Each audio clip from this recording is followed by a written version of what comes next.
Hello and welcome to Dialogue with the World. I'm Zhou Yue. As new COVID-19 variants emerge, the WHO says some in Africa appear to be more infectious and are fueling the continent's second wave.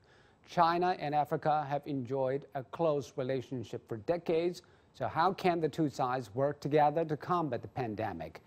Helping me discuss these issues in today's special broadcast is my co-host, Sophie Makona, foreign editor at the South African Broadcasting Corporation. Sophie. Well, with vaccination well underway in the developed nations, the developing countries are still struggling, particularly the African continent. However, this week we saw Ghana becoming the first recipient of the COVID-facilitated vaccine.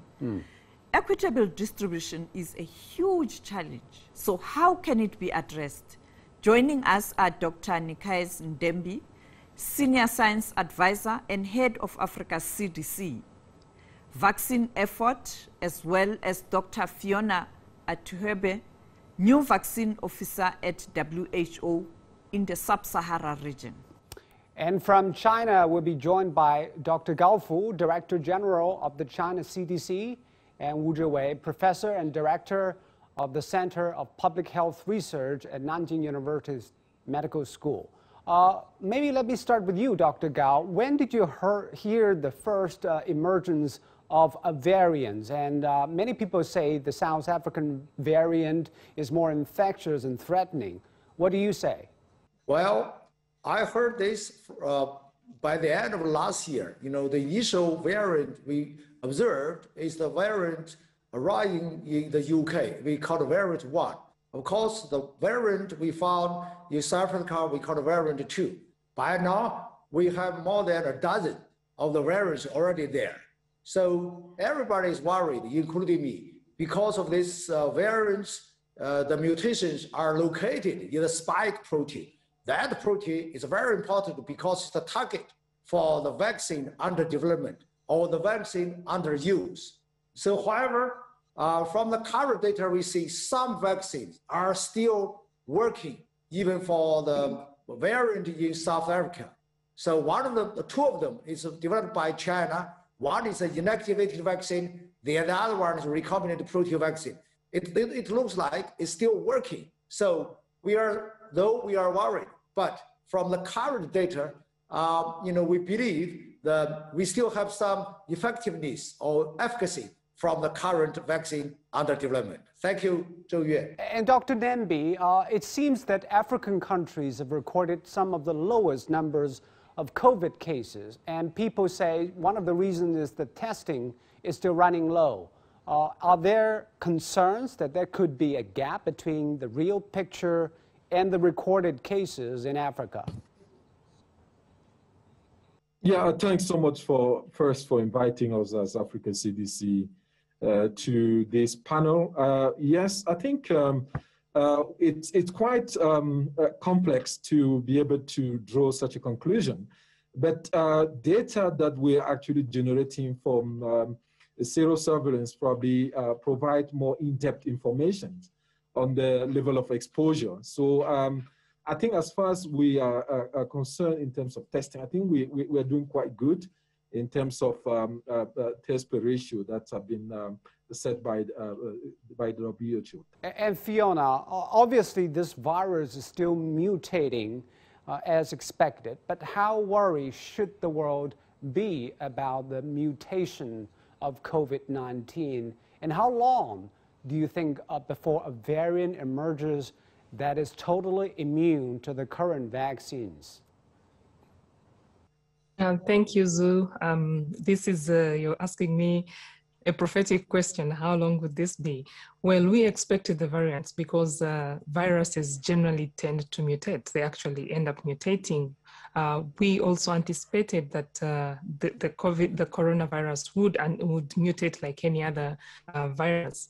But we did not anticipate that it would come with the impact it has come with, and that it would also spread at a rate that we are seeing it spread. So we are quite worried about it. We know that one of the strongest tools we're looking forward to, which is the vaccine, some variants have shown the vaccine has some reduced efficacy on those particular variants. And we are quite concerned about this. How long will this last?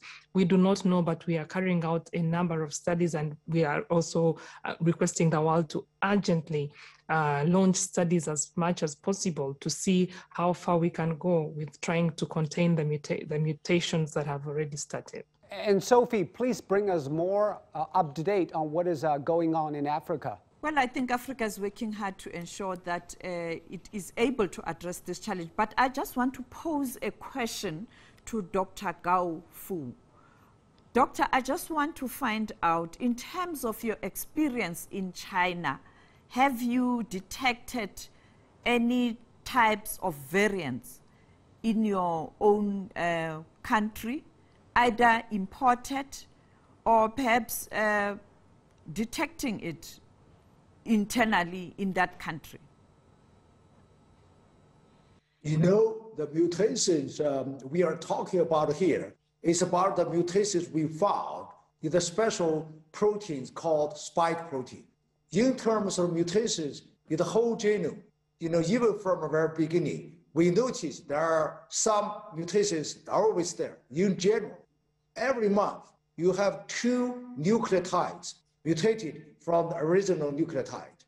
So in general, if when you see the mutations, it's normal because the virus want to survive themselves in the environment, especially in the human being bodies. So they always mutate. When you are talking about the mutation here for the spike protein, as I said, because spike protein is a target for vaccine development, so we are worried about that mutation would have some side effect for your vaccination. So in China, we saw some mutations even from the very beginning. You see the evolution of the virus. However, we haven't seen any really, critical mutations for the vaccine target, i.e. in the spike protein. Because in China, in Wuhan, that's the place we initially found the virus, but quickly, because of containment measure, it's gone. Last April 8th, we have the last, viruses there. But we also have some variants like we call it V1 or V2, but they are all from imported cases. We don't have any local, i.e., China's mutation like the one you have in South Africa, Japan, Brazil, or the UK. So conclusion, in China, we have some variants. We don't have the variants arising in China during this sporadic outbreak caused by the imported cases for the last year. Thank you. Mr. Wu, can you tell us, is there any features about the geographical distributions of those variants? It happened in United Kingdom, it happened in South Africa and Brazil. Why some are more virulent and why some are not? Well, actually, the viral mutation, it's a complex process. Basically, it has a lot to do with how the virus transmitted and in what kind of environment, and also it also has a lot to do with the population itself as well. So basically, the mutation is driven by the environment where the virus replicates. So if you look at the first viral mutant which arrived in the UK, which is quite different from the mutant arising from in the African continent. So if you look at the Brazilian mutant variant, also is quite different. And also one thing we need to bear in mind is that those different variants are not as we call it, single point mutations, only in the spike region, as Dr. Gao just mentioned. But there are a lot of other sites get mutation as well. So basically what you can see is that those different mutations, they combined, they contribute to the virus replication capacity and ability, and also in the way they cause the disease. And although, we don't really have very detailed scientific information on those variants, those combinations may also contribute to their resistance to the vaccines as well. So what I would say is that, you can't simply dissect and build up a geographic distribution of why this particular variants appear in certain continent. So this is a complex issue which we actually have to wait for further scientific research. But we do see right now is that the three major variants actually they seem to be, they're all having improve the infectiousness, and also in the ways that they do cause certain resistance to the vaccines. I have a question to Dr. Atuebe. Doctor, in terms of what we have done on the continent in trying to manage this impact of the new variant, particularly in South Africa, have we learned certain lessons to ensure that in future we are able to look ahead? Thank you very much, Sophie. The disease being very new to all of us, and the variants also being very new, we did not know what the virus will mutate into, or what will happen to the spike protein, or which part of the virus will actually mutate. But now we are very lucky to see that there are some vaccines that are still strongly working on these the variant types. And one of the lessons we've learned is to keep the science going, and the global solidarity that we've been calling for. Once it is identified in the UK, then the scientists are going on and continuously accumulating this data and evidence, and all the work that we are doing following science and data. I want to talk about vaccination, Dr. Nembi. Do you agree there is a global competition over access to vaccines? And how would you say the African countries are sourcing their vaccines at the moment? Yeah, I think it's again a very complex question there, but what we do believe that is an unprecedented situation where we will have to vaccinate the entire globe, at least for some at least countries will embark into a vaccination campaign. I think this is unprecedented. I think we haven't seen that maybe for the past 50 years where we have to go through this challenging process. So it definitely called for competitions for the market, getting access to some of these vaccines. So however, I think Africa has at least 4 sources for now. The COVAX facility that we all referred to already in this discussion. So, and then the African Vaccine Acquisition Task Team from the African Union. And we also have support sources from donors that are contributing for this effort, and also funding support from multilateral institutions. I think that's for now what we can provide as outcome, and some bilateral deals as well. So we're aware of that, and multilateral. And Fiona, there has been much criticism of what we call vaccine nationalism. And actually, the head of your organization, Tedros Ghebreyesus, as the head of the WHO, said the deals between some high-income countries and manufacturers of COVID-19 vaccines are undermining the WHO-led COVAX initiative. But the problem is, how can an international organization and national governments do about the inequitable distribution of vaccines? And what is their plan B? And thank you very much, Zhu. So yes, so this was a major issue for us, and still remains a major issue as we see the rich and wealthier countries use their buying power to actually, they used it previously to pre-order the vaccines before they were even out. But it's not the first time we're seeing it, because we also saw it with testing and therapeutics previously. But what can we do now? The COVAX facility was set in place to help low-income countries, low and middle-income countries, to be able to also equitably access these vaccines.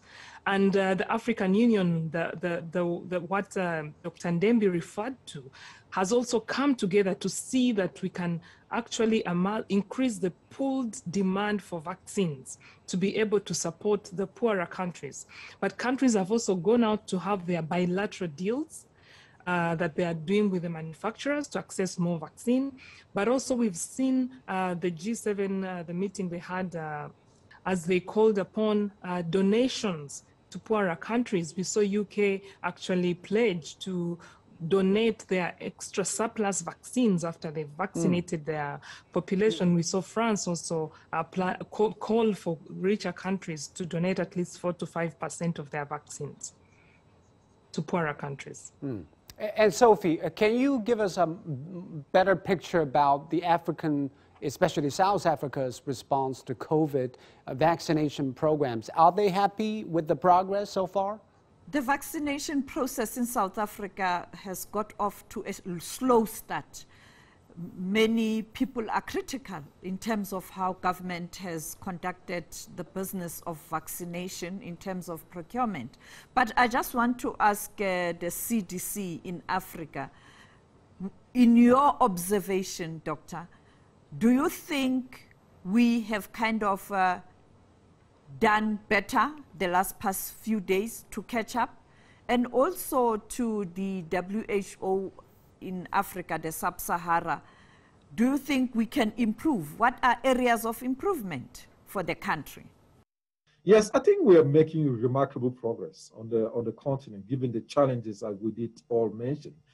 I think we have about 10 countries, if not more, that have actually rolled out COVID-19 vaccine campaign.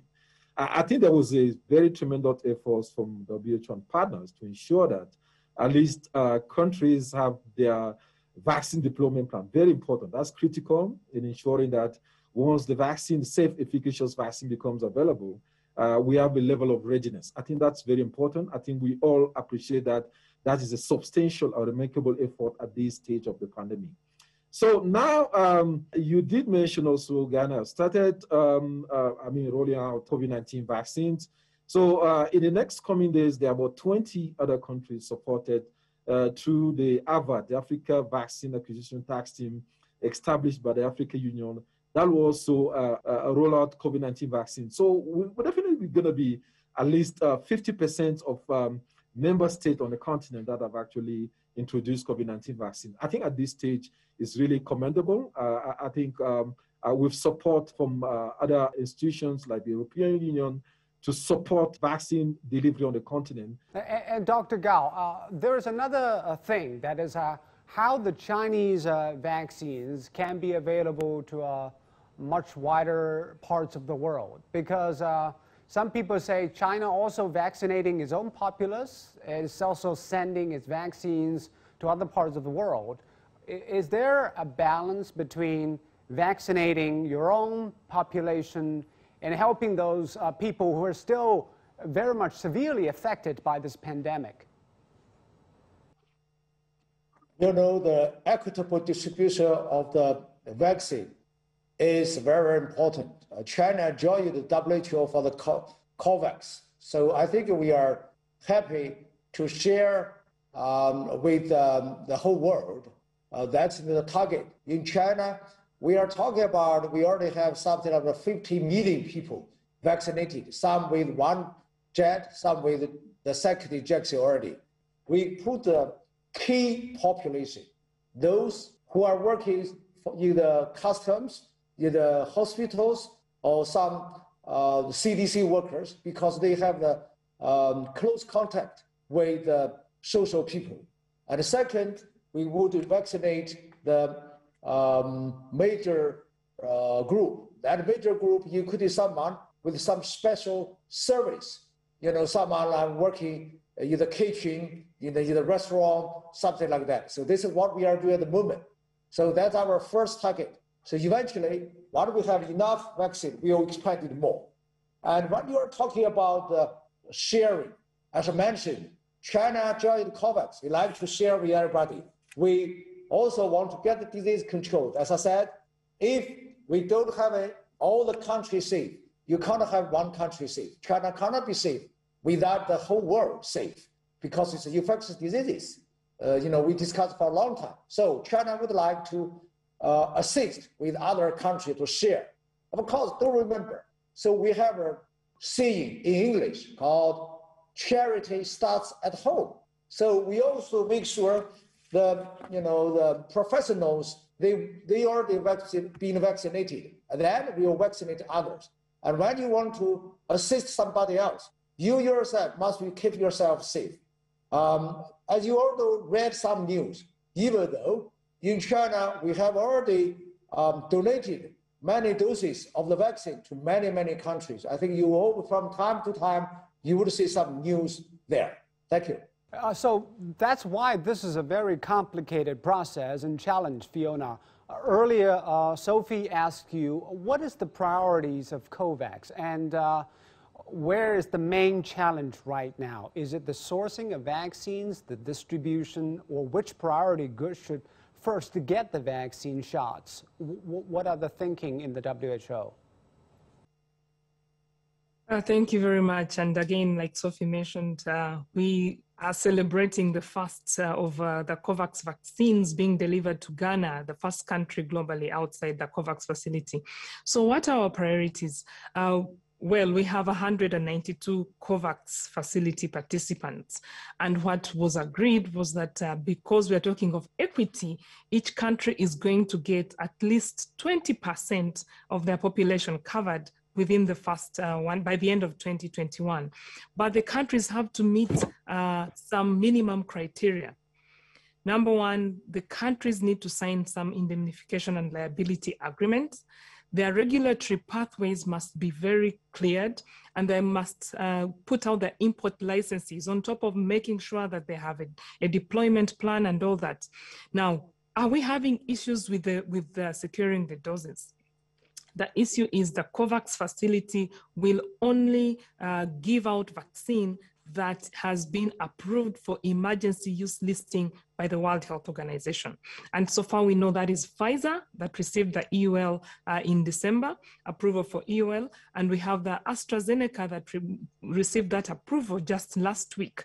And we are seeing the first vaccine doses go out as soon as possible. But we have a number of vaccines. For example, the Sinovac from China is under active review now for approval for the emergency use listing. The Sinopharm vaccine is also has been included in the COVAX facilities basket. And we have 12 vaccines that as soon as they're out, we know that Johnson & Johnson too, we're expecting the review and approval very soon. So we really think like Nikkei's mentioned that we are on the way and Africa will soon also get there. So the supply will probably be coming on stronger and stronger. But Sophie, about vaccine reluctance, it happens in America, it also happens in Asia. What about Africa? Do the public have confidence in the vaccinate programs in general? I think both Dr. Etembi and Dr. Atebe are better positioned to answer this question. Let me start with you. At the CDC level in Africa, Doctor, what are you doing to ensure that the citizens of the continent avail themselves to be vaccinated? Because we know there are concerns. And also to the World Health Organization in the region.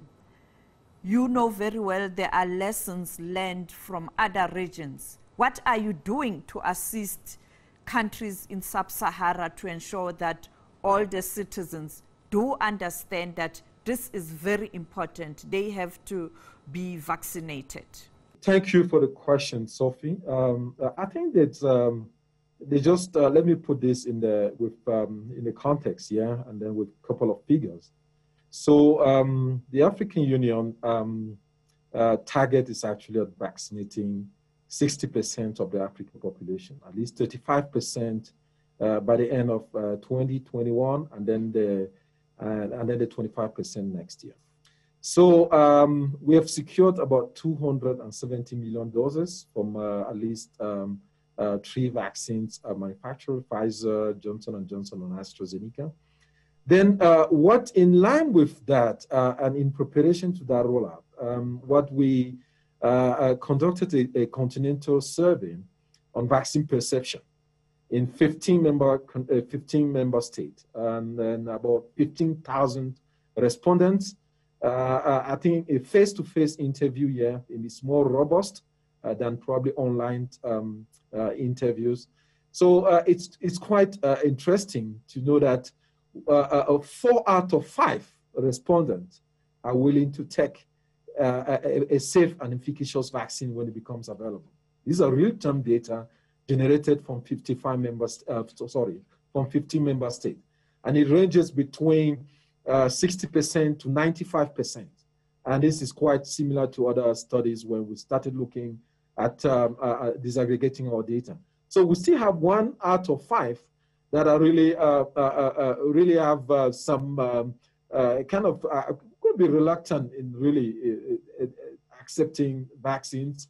And we are also working in terms of risk communications and community engagement to ensure that we unpack the messaging for the 1 out of 5 so as to ensure that we have a successful rollout. Thanks, and over to you. Dr. Atwebe, in terms of what China did on vaccination and the control of the virus, yes, African problems or perhaps African solutions for African problems, but there should be some of the lessons that we can kind of look at and to ensure that we deal with this issue much better. What can we learn from China? Thank you very much, Sophie. As we learn from China, we really want to thank China because just this month, China pledged to donate at least 10 million doses to the COVAX facility. China joined the COVAX facility, which was a strong, we could see the global solidarity, and they had a strong role in promoting vaccine equity. So this was the first country that, of course, was heavily affected, and we learned a lot from them, from their public health measures to control the virus spread and transmission of the disease, but also from the donations they've given to the African continent.